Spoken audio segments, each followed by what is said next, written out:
So what was it? When did you decide that young adult was where you wanted to operate, or is it? Are you eventually hoping to expand beyond young adult, or are you comfortable sticking with teen protagonists?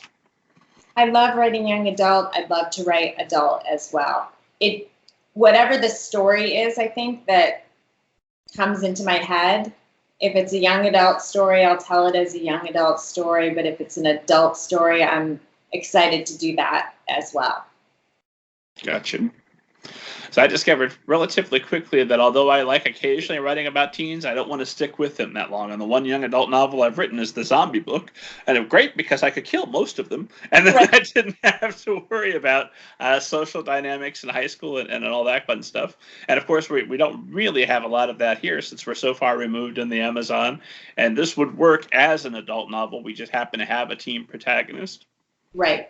Right. And it just, that was the story that I'd like to say that I have these long drawn out conversations in my head about whether this is adult or young adult, but really it just is a young adult novel to me that is crossover in the sense that it's all the stuff that even as adults we still deal with, like that moment when you see who your parents are for the first time. And when you decide whether you're going to be able to forgive their flaws. I have friends who don't talk to their parents, who didn't forgive those flaws. Those are things that adults can read and relate to in The Speed of Falling Objects as much as a young adult can relate to. Some of the relationships between the adult characters as well. So it's not that, I don't know, I don't really think, oh, this is a young adult novel or an adult novel. I kind of just think of it as a novel, even though you have to classify yourself, right? Mm-hmm. Theoretically. Yeah. If you don't, then someone will. Of course, I'm still at the foolishly optimistic stage with my 5-year-old that when he gets to a certain age and starts looking around at how imperfect the adults were or are, he'll say that, nope, Dad's still perfect. Everything right. Dad does makes a complete sense. So he won't have that issue, but it's unfortunate for other teens. Right. Well, good luck with that. I hope that works for you. So how do you, with a novel like this, do you start with, okay, I definitely want to do a survival story set in the Amazon and work backward from there? Or do you start with, I want to do Dani and her relationships, and wouldn't it be nice to be in the Amazon? I started with Dani and her relationships, and originally I was going to set this on a mountaintop.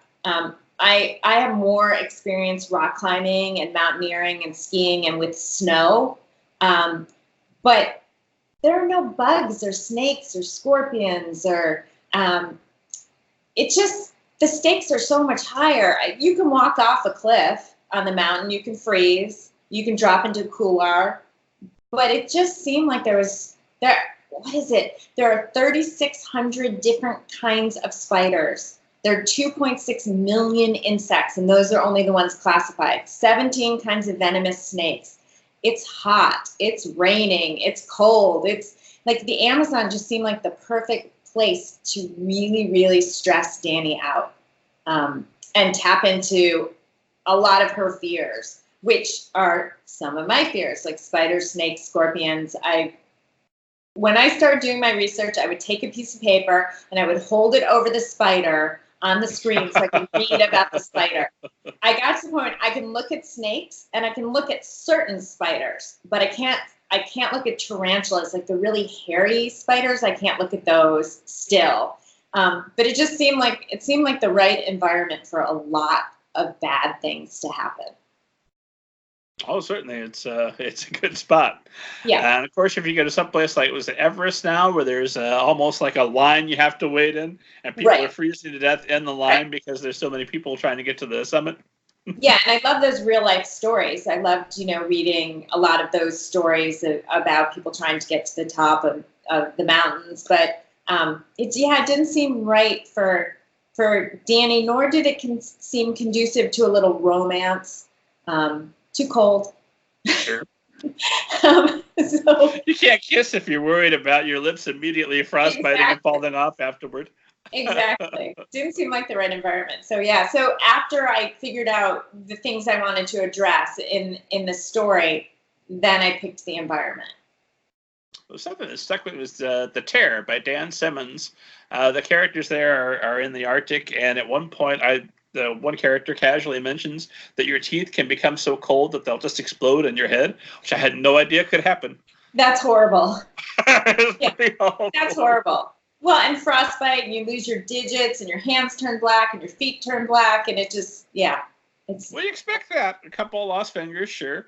But your whole jaw explodes? Oh, right. My goodness. That would be the White Walkers. That would be more Game of Thrones. That would be something else. My goodness. Yeah. Well, we're talking about the Amazon. So how much research do you do? And do you do any kind of method writing? Like my friend Mike Mullen, author of Ashfall, that I promote every so often. Yeah. When he was writing his survival story, it's about when Yellowstone blows up. And I read it. Oh, okay, great. Oh, yeah. So Mike ate cat food is what he'll admit to, but I'm convinced he found a way to eat some human flesh also. Wow. Because he's like, when he wrote the third one, he drove to the particular town where it was set and put some blood on the sidewalk to see which way it would flow, so that when he described it in his novel, it was exact. He'd been there, he'd put some blood down. So I'm convinced that at some point, although he'll never admit to it, he ate some human flesh.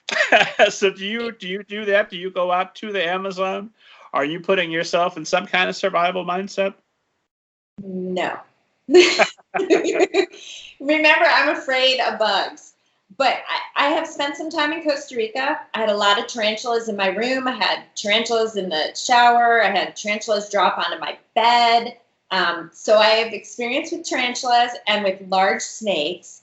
I've spent some time in Brazil where they have the millipedes that sting. So I've actually had those in my shoes and my clothes.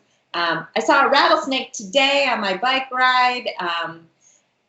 So we have a lot of rattlesnakes around here. So we see a lot of rattlesnakes. But I did not feel the need to go into the Amazon and build a shelter. There are so many survivalists who are on YouTube who have done that already and done it in a way that teaches me how to build shelters, tie knots, get water, start fires. So I just immersed myself in just tons of articles and how-to videos. I talked to veterinarians at the local zoo talking about different snakes and spiders, and that was basically how I did my research. And I actually was challenged by my publisher to go to the zoo and do a behind-the-scenes tour where I overcome my fears and hold tarantulas and snakes and whatnot.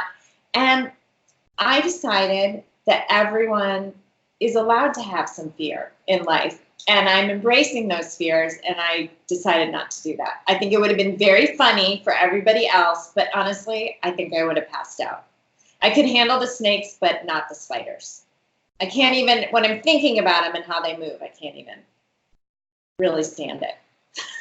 So it was wonderful to do it to Danny and Cougar and everybody else in the Speed of Falling Objects. That was great. From the confines of my safe little writing room, it was wonderful to be able to do that for them.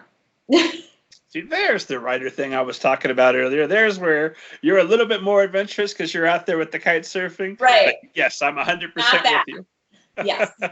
I embrace my Mike and I would argue that even if, I don't know, let's say eating cat food makes your description of eating cat food, I don't know, 10% better, 20% better, is it worth it? And who knows if you're right or you're wrong? There are very few of your readers who are actually going to know what that cat food tastes like.